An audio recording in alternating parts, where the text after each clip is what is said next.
Good morning students. बच्चों plus two class में जो हमारा चैप्टर चल रहा है वो हमारे पास है बच्चों न्यूक्लियाई। न्यूक्लियाई में बच्चों आज का हमारा टॉपिक रहेगा nuclear nuclear size nuclear dynasty. फिर उसके बारे में बात करेंगे आइसोटोप्स के बारे में बात करेंगे, आइसोबार्स के बारे में बात करेंगे। ठीक है, इससे पहले बच्चों हमने पढ़ा था प्रोटॉन न्यूट्रॉन थ्योरी के बारे में पढ़ा था, प्रोटॉन एंड इलेक्ट्रॉन थ्योरी के बारे में पढ़ा था। ठीक है, देखिए बच्चों हम बात करते हैं न्यूक्लियर साइज के बारे में, हम डिस्कस करना चाहते हैं क्या है न्यूक्लियर साइज। तो बच्चों एक्सपेरिमेंट के थ्रू पाया गया आपके पास में जो वॉल्यूम है न्यूक्लियस का, ठीक है, इस डायरेक्टली प्रोपोर्शनल टू पाया गया उसके मास नंबर के, इसके डायरेक्ट प्रोपोर्शनल पाएगा बच्चों उसके मास नंबर के। तो न्यूक्लियस के वॉल्यूम, न्यूक्लियस आपको माना गया किस फॉर्म में माना गया, न्यूक्लियस एक स्पेयर फॉर्म में माना गया न्यूक्लियस। ठीक है, तो स्पेयर का वॉल्यूम आपके पास कहते हैं वॉल्यूम डायरेक्ट प्रोपोर्शनल टू किसके पाया गया बच्चों, एटॉमिक मास नंबर के डायरेक्ट प्रोपोर्शनल टू पाया गया। तो न्यूक्लियर का आपके पास जो वॉल्यूम निकालना चाहते हैं तो वॉल्यूम के लिए आपके पास कितना का होगा बच्चों, वी उसका वॉल्यूम रखोगे बच्चों कितना 4/3 pi r cube. Direct proportional to हमारे पास क्या हो गया बच्चों, ए हमारे पास क्या है मास नंबर। ठीक है, यहाँ से आप देख सकते हो बच्चों आर, जो साइज बात करेंगे साइज हमारे पास कितने का, आर का और ए के बीच का रिलेशन के बाद ये तो हमारे पास कॉन्स्टेंट टर्म हो गई। तो हम यहाँ पे आपके पास क्या करते हैं क्यूब रूट करते हैं तो आपके पास कितना हो जाएगा बच्चों, आर डायरेक्ट प्रोपोर्शनल टू हमारे पास हो जाएगा A⁻⁴। ठीक है, जैसे हम इसको ओपन करते हैं तो हमारे पास एक कॉन्स्टेंट टर्म बाहर निकल के आती है बच्चों, वो हमारे पास है R=R0 A⁻⁴। ठीक है, तो हमारे पास ये निकल के आया है। ठीक है, तो यहाँ से आप देख सकते हो बच्चों ये R0 है, ये R0 हमारे पास एक कॉन्स्टेंट टर्म है, इसका आपके पास में वैल्यू होती है वो 1.2 इंटू में 10⁻⁻15 मीटर पाई गई है। ठीक है, इसका नाम हमारे पास बच्चों इंपेरिकल कांस्टेंट बोलते हैं। क्या बोलते हैं इसको, इंपेरिकल कांस्टेंट। ठीक है, R0 को क्या बोलेंगे हम, इंपेरिकल कांस्टेंट का इसका नाम दिया है। ठीक है, R0 और वैल्यू आपके पास कितनी होती है बच्चों, उसके बताया 1.2 इंटू में 10⁻⁻15 मीटर। ठीक है, तो आपके पास बात करते हैं भाई यदि आपके पास ए डिफरेंट है, ठीक है, डिफरेंट एलिमेंट के लिए बात करते हैं, therefore atomic nuclei of different element have the different sizes. ए अलग अलग है, क्यों, हर किसी आपके पास एटम के बारे में बात करते हैं उसका एटॉमिक मास नंबर अलग अलग है तो उसका न्यूक्लियर साइज भी क्या होगा बच्चों, अलग अलग होगा। तो हमारे पास ये था न्यूक्लियर साइज। नेक्स्ट टॉपिक के बारे में बात करते हैं बच्चों, हमारे पास है न्यूक्लियर डायनेस्टी। नेक्स्ट टॉपिक हमारे पास बच्चों कौन सा है, वो है न्यूक्लियर डायनेस्टी के बारे में बात करते हैं बच्चों। न्यूक्लियर डायनेस्टी, तो बच्चों न्यूक्लियर डायनेस्टी आपके पास पता है किसी मैटर की होती है, रेशो किस किस का होता है रेशो बच्चों, mass of nucleus and its volume. ठीक है, डायनेस्टी आपके पास निकालते हैं तो density of nuclear matter, density of nuclear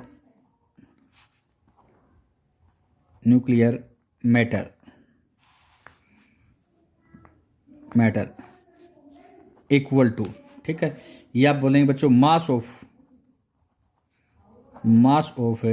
nucleus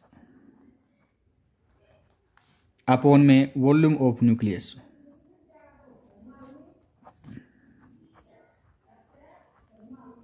volume of nucleus.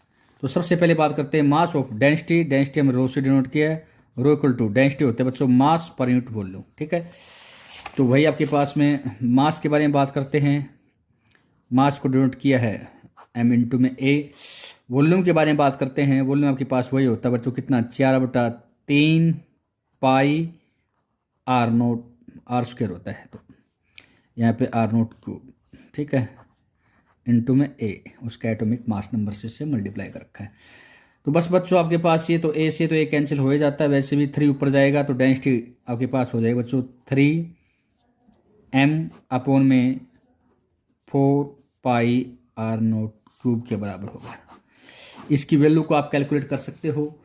ठीक है, मास पुट करेंगे आपके पास कितना होता है बच्चों, मास लिखेंगे 1.6 इंटू में 10⁻27 किलोग्राम पुट करेंगे उसका, 1.6 इंटू में 10⁻27 किलोग्राम।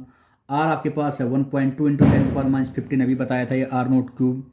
इसकी वैल्यू कितनी है बच्चों, 1.2 इंटू में 10⁻15 मीटर। जब भी आपके पास इसको सोल्व करते हैं तो बच्चों डेंसिटी की वैल्यू लगभग आपके पास निकल के आती है 2 इंटू में 10⁻16। इसकी यूनिट रखोगे बच्चों किलोग्राम पर मीटर क्यूब। ठीक है, ये आपके पास डेंसिटी निकल के आ जाती है, न्यूक्लियर डेंसिटी बोलते हैं। तो सिंपल सा टॉपिक था nuclear density, density equal to mass per unit volume से आपकी इसकी डेंसिटी निकाल सकते हैं। ठीक है बच्चों, नेक्स्ट टॉपिक हमारे पास है आइसोटोप्स। आइसोटोप्स के बारे में बात करते हैं। आइसोटोप्स बेसिकली बच्चों आपको आइसोटोप्स के बारे में डिस्कस करना है। ये आपके पास में केमिस्ट्री में भी टॉपिक आते हैं। आइसोटोप्स ऑफ एन एलिमेंट होते हैं सेम एलिमेंट के, ध्यान रखना आपके पास isotopes of element are the atom of the element same element which have the same atomic number but different atomic weight. क्या कहोगे, आइसोटोप क्या कहोगे, एक सेम एलिमेंट के, एलिमेंट क्या होंगे इसमें, सेम एलिमेंट के element which have same atomic number, which have same atomic number but different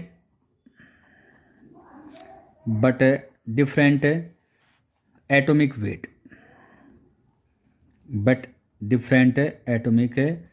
के बारे में हम बात करते हैं, जिसका एटॉमिक वेट क्या होगा बच्चों, डिफरेंट होगा। और एटॉमिक नंबर आपके पास क्या होगा, सेम। जैसे सेम एलिमेंट है, हाइड्रोजन लिया, हाइड्रोजन ये हाइड्रोजन, ठीक है। तो आइसोटोप्स के हाइड्रोजन के आइसोटोप्स हैं, सेम एलिमेंट है, देखना 1 1 1 2 1 3। एटॉमिक नंबर हमारे पास क्या है, same, but atomic weight number आपके पास क्या है, डिफरेंट। इसी प्रकार से कार्बन के बारे में बात कर सकते हैं। कार्बन के बारे में 6 कार्बन 6 ये ले सकते हैं, मान लीजिए 11 12 13। तो ये क्या आपके पास same, but atomic weight number क्या है इसका, डिफरेंट। तो आपके पास क्या बन गया है, आइसोटोप्स। सेम एलिमेंट आपको ध्यान रखना है, सेम लेना है। तो सेम एलिमेंट की यदि एटॉमिक नंबर आपके पास है same but atomic weight number क्या है, डिफरेंट, तो क्या कहलाएगा बच्चों, वो आइसोटोप्स कहलाएगा। ठीक है, अब आपके पास बात करते हैं बच्चों आइसोबार्स के बारे में बात करते हैं। आइसोबार्स, तो बच्चों आपके पास ध्यान रखना, isobars are atoms for different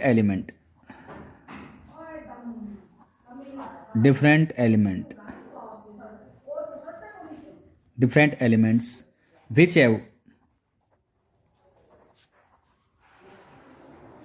have same atomic weight. इसका जस्ट उल्टा करना है, which have same atomic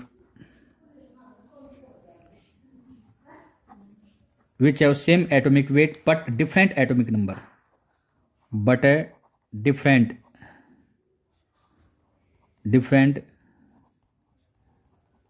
atomic number. Just उसका, अब कि इसमें क्या था, बस ये ध्यान रखना है, आइसोटोप्स के अंदर एलिमेंट सेम एलिमेंट का एलिमेंट तो हमारे पास क्या है, सेम, बट इसमें क्या रहेंगे, एलिमेंट क्या रहेंगे, अलग अलग एलिमेंट क्या रहेंगे इसमें, अलग। पहला तो डिफरेंस यही आ गया। विच have the same atomic number, इसमें एटॉमिक नंबर तो सेम है बट डिफरेंट एटॉमिक वेट, अलग क्या है, डिफरेंट क्या है, एटॉमिक वेट। इसका इसमें उल्टा रहेगा, इसमें क्या रहेगा, सेम तो एटॉमिक वेट है बट डिफरेंट क्या रहेगा, एटॉमिक नंबर रहेगा। तो बेसिकली आप निकाल सकते हो, जैसे एग्जांपल देते हैं, हमने ले लिया बच्चों सोडियम नियोन। सोडियम का आपके पास ये क्या है 10, आपके पास क्या है 11, बट देखो ये अलग अलग क्या है, डिफरेंट एलिमेंट भी क्या हमारे पास में अलग अलग। तो अलग अलग डिफरेंट एलिमेंट के लिए आपके पास ये क्या है, अलग अलग। तो आपके पास atomic number but mass weight number के बारे में बात करेंगे, ये आपके पास क्या है, सेम, देख सकते हो। ठीक है, तो आपके पास एक एग्जाम्पल हो गया, ठीक है, नेक्स्ट टॉपिक के बारे में बात करते हैं बच्चों। हमारे पास में ये आपके पास आइसो क्या था बच्चों, बार्स था। नेक्स्ट आपके पास बात करते हैं बच्चों आइसोटोन्स के बारे में बात करते हैं। किसके बारे में बात करते हैं बच्चों, नेक्स्ट टॉपिक रहेगा आपका आइसोटोन। आइसोटोन्स के बारे में बात करते हैं। तो बच्चों आइसोटोन्स में आपके पास बात करते हैं are nuclide which contain the same number of neutrons that is in their case, जिसमें न्यूट्रॉन की संख्या क्या रहे बच्चों, सेम रहे। ठीक है, न्यूट्रॉन संख्या क्या रहे बच्चों, इसमें सेम रहती है। ठीक है, लेकिन यही आपके पास एलिमेंट डिफरेंट हो सकते हैं इसमें, तो क्या कहोगे, आइसोटोन्स क्या कहेंगे, are those nuclide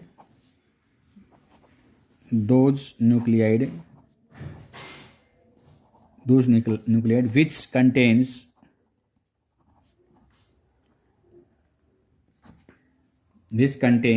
the same number of neutrons,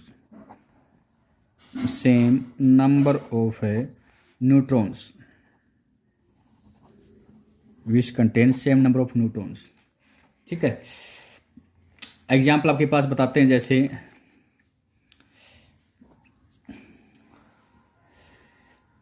chlorine potassium लेते हैं, क्लोरीन ले लिया, जैसे इसमें आपके पास दे रखा है बच्चों 17 और आपके पास दे रहे जैसे 37।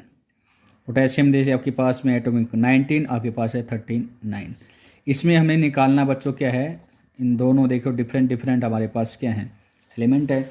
इसमें हमें क्या निकाल, न्यूट्रॉन की संख्या कैसे निकालोगे, इसमें न्यूट्रॉन की संख्या कितना रहेगी 37 माइनस में 17, इसमें कितना रहेगा 39 माइनस में 19, चेक करोगे कितना निकलेगा। हमेशा देखते हो इसमें भी कितना निकला बच्चों 20 और इसमें कितना निकला 20 क्या है, ये हमारे पास है बच्चों न्यूट्रॉनों की संख्या। न्यूट्रॉन की संख्या कितनी आ गई इसमें दोनों में 20। इसमें कितने 39 में से 19 को सब्ट्रैक्ट करते हैं, इसमें 37 में से a माइनस जेड, इसमें क्या है a माइनस जेड, कितना आ गया 20 और 20। ठीक है, तो हमारे पास में क्या हो गया बच्चों, आइसोटोन्स कहते हैं इनको। ठीक है, तो आपके पास ये आइसोटोन्स था बच्चों। नेक्स्ट एक छोटा सा टॉपिक करते हैं आज का, ये हमारे पास बच्चों मास एनर्जी रिलेशन के बारे में बात करते हैं। किसके बारे में बात करते हैं बच्चों, mass energy relation. Mass energy relation के बारे में हम बात करते हैं। मास एनर्जी रिलेशन बच्चों सिंपल सा आपके पास एक आइंस्टीन थोड़ी दिया था, वो हमारे पास था E=mc²। E= क्या था हमारे पास में mc²। m हमारे पास क्या है मास, c हमारे पास क्या है बच्चों लाइट की वेलोसिटी। ठीक है, तो ये ध्यान में आपके, ये मतलब एनर्जी को हम क्या कर सकते हैं, मास में कन्वर्ट कर सकते हैं, और मास को भी हम किस में कर सकते हैं बच्चों, एनर्जी में कन्वर्ट कर सकते हैं। ठीक है, तो है बच्चों E=mc²। ठीक है, और बताते हैं बच्चों E= हमारे पास होता है mc² रेस्ट मास एनर्जी, ये होता है बच्चों = rest mass energy plus kinetic energy, plus क्या बच्चों काइनेटिक एनर्जी। तो रेस्ट मास एनर्जी के बारे में बात करते हैं। रेस्ट मास एनर्जी आपके पास होता है बच्चों m0c² प्लस काइनेटिक एनर्जी आपके पास में जो आपके पास निकाल सकते हैं, जो भी काइनेटिक एनर्जी को ले लेंगे। ठीक है, m आपके पास क्या है, ठीक है, E बराबर क्या है हमारे पास mc²।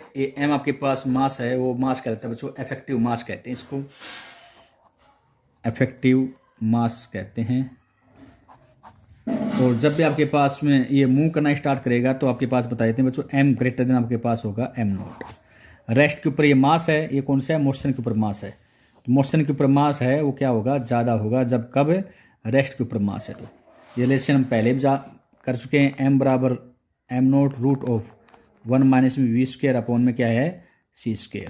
ठीक है, जब ऑब्जेक्ट की वेलोसिटी लाइट की स्पीड के बराबर हो जाती है तो उस टाइम पे मास कितना हो जाएगा इनफाइनाइट, तो मूविंग मास आपके पास क्या हो जाता है बढ़ जाता है। तो ये क्या है मूविंग मास है। ठीक है, ये क्या है रेस्ट के ऊपर मास है m0। ठीक है बच्चों, तो आपको टॉपिक ध्यान रखना है, मास एनर्जी रिलेशन के अंदर E mc² होता है, mc² बराबर रेस्ट मास एनर्जी प्लस में क्या है उसकी काइनेटिक एनर्जी को हम निकाल सकते हैं। ठीक है, thank you very much, have a nice day.